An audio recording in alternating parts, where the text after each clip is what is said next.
Hello friends, welcome to home food recipes. આજે આપણે બનાવીશું ફક્ત 15 મિનિટમાં બની જતો એકદમ હેલ્ધી અને ચીઝી નાસ્તો, જેને તમે સાંજની હલકી ફુલકી ભૂખ માટે કે પછી કોઈ પાર્ટી માટે મહેમાનોને એઝ અ સ્ટાર્ટર પણ સર્વ કરી શકો છો. બાળકોથી લઈને મોટા દરેકને પસંદ આવતો આ હેલ્ધી નાસ્તો છે, જેને એકવાર ખાશો તો બીજી વાર તમે ચોક્કસ બનાવશો. તો ચલો એને બનાવવાનું શરૂ કરીએ. સૌથી પહેલાં એક બાઉલમાં આપણે 2 મીડિયમ સાઇઝના બાફેલા બટાકાનો માવો ઉમેરી દઈશું. 230 ગ્રામ બટાકા લઈને એને બાફીને ઠંડા કરીને છોલીને મેં છીણી લીધા હતા. હવે એની અંદર આપણે 1 ચમચી જેટલા ચીલી ફ્લેક્સ ઉમેરીશું અને અડધી ચમચી જેટલું આપણે એમાં ઓરિગેનો ઉમેરીશું. હવે એની અંદર આપણે 1/3 કપ જેટલા ડ્રાય બ્રેડ ક્રમ્સ ઉમેરીશું. બ્રેડ ક્રમ્સ બનાવવાની રેસીપીની લિંક હું આ વિડીયોની નીચે ડિસ્ક્રિપ્શન બોક્સમાં આપી દઈશ, જેથી તમે જોઈ શકો. સ્વાદ મુજબ મીઠું ઉમેરવાનું છે. અહીંયા મેં 1/4 ચમચી મીઠું ઉમેર્યું છે. હવે એમાં આપણે 2 ટેબલસ્પૂન જેટલો કોર્નફ્લોર ઉમેરીશું. ધ્યાન રાખવું કે કોર્નફ્લોર અને બ્રેડ ક્રમ્સ બંને આપણે ફક્ત બાઇન્ડિંગ માટે જ ઉમેરવાના છે, એટલે એકદમ વધારે એડ નથી કરવાના. તો બધું આ રીતે બરાબર આપણે મિક્સ કરી લઈએ. આ મિશ્રણ જે છે વિખેરાવું ના જોઈએ, જે રીતે લોટ બાંધ્યો હોય એ રીતે બાઇન્ડ થઈ જવું જોઈએ. તો અહીંયા તમે જોઈ શકો છો, બરાબર મિક્સ કર્યા પછી જે રીતે લોટ બાંધ્યો હોય એ રીતે એકદમ પરફેક્ટ આ બાઇન્ડ થઈ ગયું છે. તો હવે એને આપણે સાઈડ પર મૂકી દઈએ. હવે સ્ટફિંગ બનાવવા માટે આપણે એક બાઉલની અંદર 2 ટેબલસ્પૂન એટલે કે 2 મોટી ચમચી ઝીણા સમારેલા કાંદા ઉમેરીશું. 2 થી 3 ટેબલસ્પૂન જેટલા આપણે બાફેલા મકાઈના દાણા ઉમેરીશું. 2 ટેબલસ્પૂન જેટલું આપણે ઝીણું સમારેલું કેપ્સિકમ ઉમેરીશું. 2 ટેબલસ્પૂન આપણે ઝીણા સમારેલા લીલા ધાણા ઉમેરીશું. હવે એની અંદર આપણે 3 ટેબલસ્પૂન એટલે કે 3 મોટી ચમચી જેટલો પિઝા સોસ ઉમેરવાનો છે, જેમાં મેં 2 ટેબલસ્પૂન પિઝા સોસ લઈને 1 ટેબલસ્પૂન જેટલો ટોમેટો કેચઅપ મિક્સ કરી દીધો હતો. તો સરસ આપણે બધી જ વસ્તુને મિક્સ કરી લેવાનું છે. આની અંદર હું મીઠું નથી એડ કરતી, કારણ કે પિઝા સોસમાં ઓલરેડી મીઠું આવી જ જાય છે. તો આ જે સ્ટફિંગ છે એ એકદમ લૂઝ ના થઈ જાય એ વાતનું જ ખાસ ધ્યાન રાખવાનું છે. તો અહીંયા સરસ મેં એને મિક્સ કરી લીધું છે. હવે આપણે બંને હાથોને ધોઈને તેલ લગાવીને ગ્રીસ કરી લેવાના છે, અને જે આપણે બટાકાનું મિશ્રણ બનાવ્યું હતું એમાંથી મોટી સાઇઝનું જે લીંબુ આવે એટલું મિશ્રણ લઈને 2 હાથની વચ્ચે ગોળ કરીને દબાવીને આ રીતે થોડું ચપટું કરી દઈશું. હવે આપણે એના સેન્ટરમાં 1 ટેબલસ્પૂન જેટલું જે સ્ટફિંગ બનાવ્યું છે એ મૂકવાનું છે.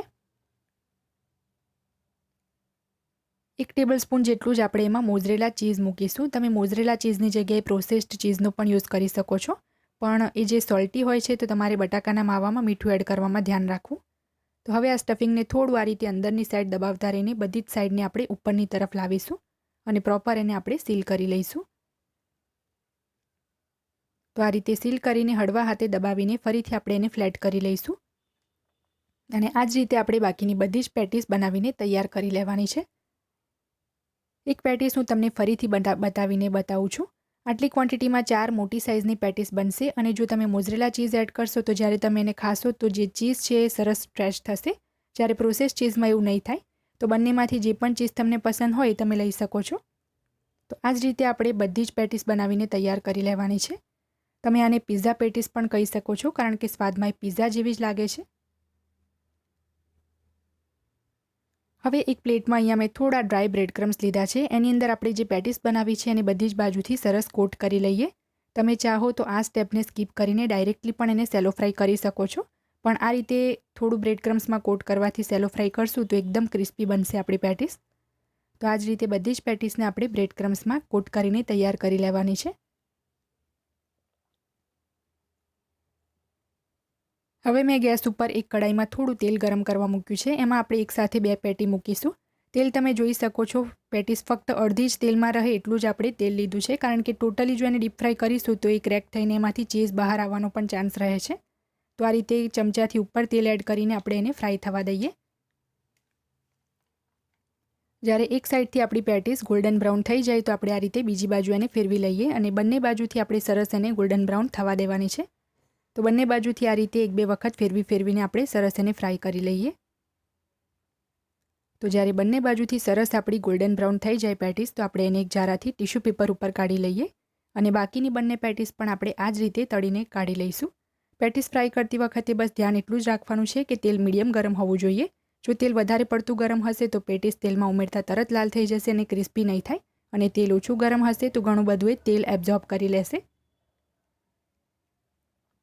તો હવે હું અહીંયા તમને એક પેટીસ તોડીને પણ બતાવું છું કે ઉપરથી કેટલી ક્રિસ્પી બની છે, અને જે આપણે અંદર ચીઝ ઉમેર્યું હતું એ કેટલું સરસ રીતે મેલ્ટ થયું છે. તો તમે પણ આ ચીઝી નાસ્તો ચોક્કસથી ટ્રાય કરજો, ઘરમાં બધાને ખૂબ જ પસંદ આવશે. તો ફ્રેન્ડ્સ, જો તમને મારી આજની આ રેસીપી પસંદ આવી હોય તો મારા વિડીયોને લાઇક કરી, શેર કરી, ચેનલને સબસ્ક્રાઇબ કરવાનું બિલકુલ ના ભૂલશો. સબસ્ક્રાઇબ બટનની બાજુમાં જે બેલ આઇકન છે એને પણ દબાવજો, જેથી તમને મારા દરેક નવા વિડીયોની નોટિફિકેશન મળતી રહે. અને જો તમારે મારી આ જ રેસીપી હિન્દીમાં જોવી હોય તો મારી હિન્દી ચેનલ ઉપર જઈને જોઈ શકો છો, જેની લિંક મેં વિડીયોની નીચે ડિસ્ક્રિપ્શન બોક્સમાં આપી છે. તો મળીએ નેક્સ્ટ વિડીયોમાં. ત્યાં સુધી આવજો.